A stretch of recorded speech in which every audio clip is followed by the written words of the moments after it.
मैं हिमांशी, स्वागत है आपका द पैम्फलेट में।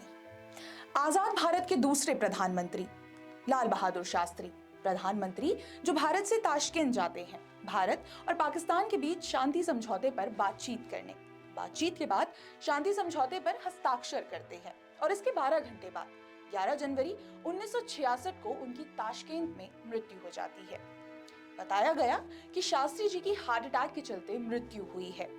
आज लाल बहादुर शास्त्री जी की पुण्यतिथि है, लेकिन शास्त्री जी की मृत्यु आज भी मिस्ट्री बनकर दफन है। आज उनके बारे में बात करना इसलिए भी जरूरी हो जाता है क्योंकि भारत के इतिहास में शास्त्री जी का बहुत महत्वपूर्ण योगदान रहा है।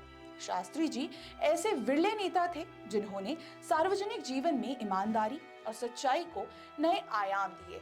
इसी बात का जिक्र हमें राजनीतिक टिप्पणीकार डॉक्टर संदीप शास्त्री जी की किताब Lal Bahadur Shastri politics and beyond में भी मिल जाता है। संदीप अपनी किताब में लिखते हैं, एक समय था जब शास्त्री जी जेल में थे। उस दौरान उनकी बेटी सुमन गंभीर रूप से बीमार पड़ गई थी, जिसके चलते शास्त्री जी को 15 दिनों की पैरोल दी गई। लेकिन दुर्भाग्य से उस अवधि के समाप्त होने से पहले ही उनकी बेटी का निधन हो गया। पर इसके बावजूद वे पैरोल से देश की सेवा करने वापस चले गए। उन्होंने अपनी पूरी छुट्टी खर्च ना करने का कारण ये बताया, मुझे अपनी बेटी की देखभाल के लिए पैरोल दी गई थी, अब वो नहीं है, इसलिए ये मेरा कर्तव्य है कि मैं जेल लौट जाऊं। जेल में ही उनका ईमानदारी का एक अन्य किस्सा और मिलता है। ये तब की बात है जब उन्हें पता चला कि उनकी पत्नी the servants of people society द्वारा भुगतान की गई 50 रुपए की पेंशन में से 10 रुपए बचाने में सक्षम थी। तब आय को अनावश्यक बताते हुए उन्होंने लाला लाजपत राय द्वारा शुरू की गई संस्था से उनकी पेंशन राशि को कम करने और इस तरह बचाए गए 10 रुपए किसी जरूरतमंद को देने के लिए कहा। ये लाल बहादुर शास्त्री की ईमानदारी ही थी जो जेल में रहकर भी वो देश के लिए इतना सोचते थे। ईमानदारी ही नहीं बल्कि उनके शब्दों में सच्चाई भी थी। टाइम्स ऑफ इंडिया को दिए एक इंटरव्यू में उनके बेटे अनिल शास्त्री ने बताया था, घर पर मांग थी कि हमें एक कार खरीदनी चाहिए। सीमित साधनों वाले शास्त्री के खाते में ग्रीन फील्ड के लिए केवल 7,000 रुपए थे। कार की कीमत 12,000 रुपए थी। उन्होंने पंजाब नेशनल बैंक से 5,000 रुपए का मुआवजा लिया, जिसमें उन्होंने एक एक पैसे चुकाने का वादा किया था। लेकिन ऐसा करने से पहले ताशकेंत में उनकी मृत्यु हो गई। बैंक में मुआवजे की बची राशि माफ करने की बात कही, लेकिन उनकी पत्नी ललिता शास्त्री जी ने बचा हुआ मुआवजा उनके पेंशन से चुका दिया। लाल बहादुर शास्त्री हमेशा से ही सच्चाई और ईमानदारी के रास्ते चले। प्रधानमंत्री के पद पर उनका केवल 19 महीनों का ही कार्यकाल रहा था, लेकिन इन 19 महीनों में ही उन्होंने पूरी दुनिया को भारत की शक्ति का एहसास करा दिया था। उनके नेतृत्व की स्वीकृता का अंदाजा इससे ही लगाया जा सकता है कि उनकी केवल एक अपील पर देशवासियों ने एक वक्त का खाना छोड़ दिया था। उन्होंने जय जवान जय किसान का नारा दिया। इनके कार्यकाल में ही भारत में सफेद और हरित क्रांति आई और ये सब उन्होंने अपने 19 महीनों के कार्यकाल में पूरा कर दिखाया।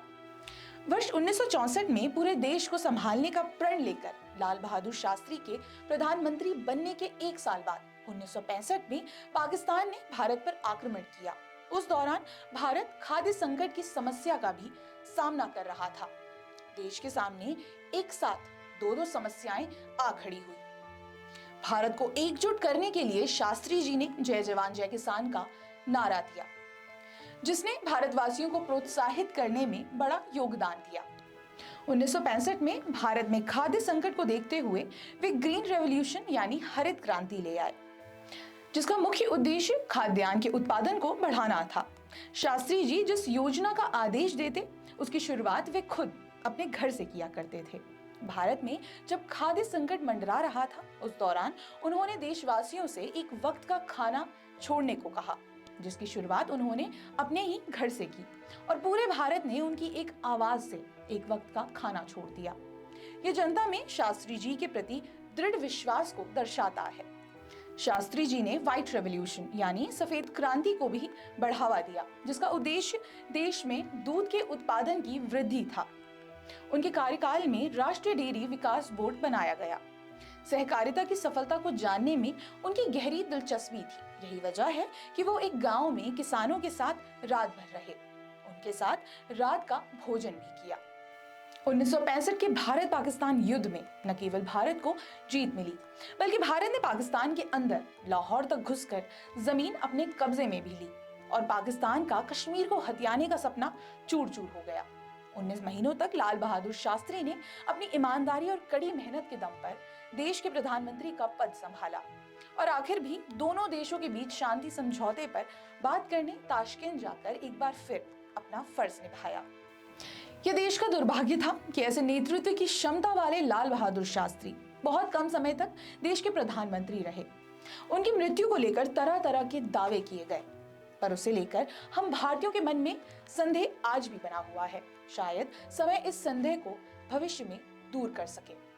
अगर आपको हमारा ये वीडियो पसंद आया हो तो वीडियो को लाइक, कमेंट, शेयर करना ना भूलें और हमारे चैनल द पैम्फलेट को जरूर सब्सक्राइब करें। धन्यवाद।